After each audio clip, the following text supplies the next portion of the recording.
Bonjour Étienne Devic, Bonjour. vous êtes directeur des Carrières des Lumières et aujourd'hui vous lancez du coup une exposition sur l'Égypte et les pharaons qui du coup débutera le 19 avril. Vous avez déjà eu du succès avec les expositions précédentes, c'est ça? Oui, nous terminons une saison 2023 qui a été prolongée jusqu'à dimanche dernier, donc qui était une saison vraiment très riche parce qu'on a eu beaucoup de visiteurs avec les maîtres hollandais, donc de Vermeer à Van Gogh, et puis une exposition spéciale qui était Tintin l'aventure immersive, et donc ça a vraiment été un grand succès. Et puis voilà, là on a terminé cette saison et on a hâte d'ouvrir nos portes demain, donc vendredi, aux premiers visiteurs pour découvrir cette exposition qui déjà s'annonce comme un succès parce qu'on a un taux de réservation très fort, et puis on sait que le lieu et va épouser à merveille la thématique de l'Égypte. Donc je pense que l'association du lieu emblématique des carrières avec cette thématique de l'Égypte va forcément fonctionner. Vous accueillez combien de visiteurs généralement pour ce genre d'exposition? Alors si on parle en termes annuels, c'est sur une année, en fait sur 10 mois d'exploitation, parce que c'est une période de maintenance et de fermeture un peu obligatoire. Mais voilà, sur 10 mois d'exploitation, on est autour entre 600 000 et 700 000 visiteurs. Voilà. Et du coup, qu'est-ce qui a amené à utiliser ce lieu pour faire ces expositions? Quelle est l'histoire? Comment ça a été créé? En fait, d'où ça vient? Alors ici, en fait, il s'agit d'une carrière de calcaire dont l'extraction est très ancienne. On retrouve tout autour des Baux-de-Provence des sites d'extraction de la pierre donc qui datent de l'Antiquité, notamment après la période médiévale avec l'édification du château des Baux-de-Provence.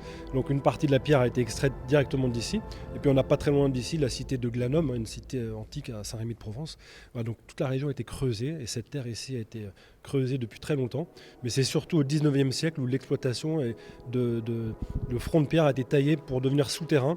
Et donc l'exploitation vraiment des carrières comme de manière industrielle a été vraiment très forte à la fin du 19e. Et puis jusqu'à la moitié du 20e, c'est-à-dire début du 20e, on va dire dans l'entre-deux-guerres, le béton est arrivé à maturité, a vraiment concurrencé la taille de pierre et donc le site est tombé en désuétude et à l'abandon complet. Et puis c'est dans les années 70-80 que quelqu'un a eu l'idée de faire par-ci par-là quelques projections. Voilà, et donc le site a eu une seconde vie, avec notamment Jean Cocteau qui est venu tourner aussi en 59 un film ici, Le Testament d'Orphée, vraiment dans ces lieux parce que ces lieux étaient assez émouvants, avaient une âme, un état d'esprit, voilà, avec le Val d'Enfer à côté, donc beaucoup d'évocations antiques. Donc il est venu tourner ici, et puis voilà, le site est ressuscité grâce à ça, et a connu une seconde vie, on va dire une vie plus orientée sur de la projection. Voilà. Et puis nous, Culture Espace, on a repris le site il y a 12 ans maintenant, et donc depuis 12 ans, on propose des expositions sur les grandes figures de la peinture ou les grands mouvements artistiques. Voilà. Et vous pensez que ce genre d'exposition, ça a tendance à peut-être se développer un peu plus? Parce que j'ai vu qu'il y en avait aussi à New York et à Tokyo. Alors tout à fait, on a fort de l'expérience acquise ici au Baux-de-Provence et grâce à notre expérience sur le site, on a pu développer ce concept dans d'autres centres d'art numérique. Donc en France, il y a évidemment Paris, l'Atelier des Lumières, Bordeaux avec les bassins de lumière, et puis à l'international, comme vous le soulignez, on a ouvert des franchises en Corée, mais aussi des sites, je pense à Amsterdam par exemple, ou encore Dortmund, voilà, et d'autres projets qui vont venir. Donc il y a vraiment une appétence pour découvrir la culture d'une manière un peu plus démocratique, peut-être partagée avec un plus grand nombre, donc très accessible, et puis qui permet après, pourquoi pas, de pousser la porte d'un musée pour en savoir davantage sur tel artiste ou sur tel mouvement de peinture.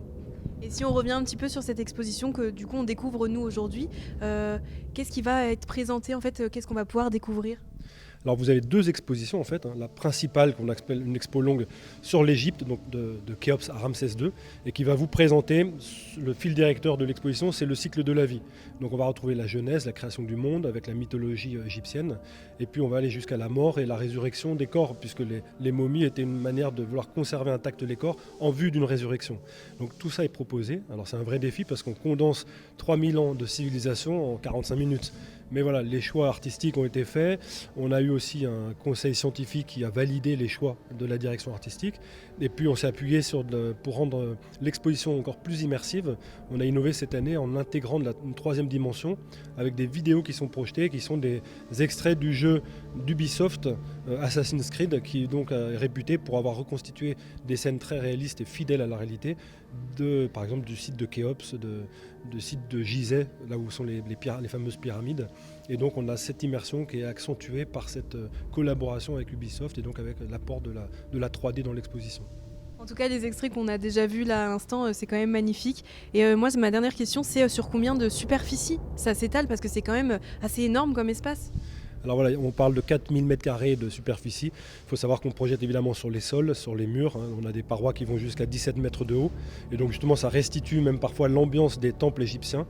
Et donc on est vraiment immergé. Et il y a une forme de mise en abîme. Le site est une carrière, mais on pourrait croire que c'est un temple égyptien.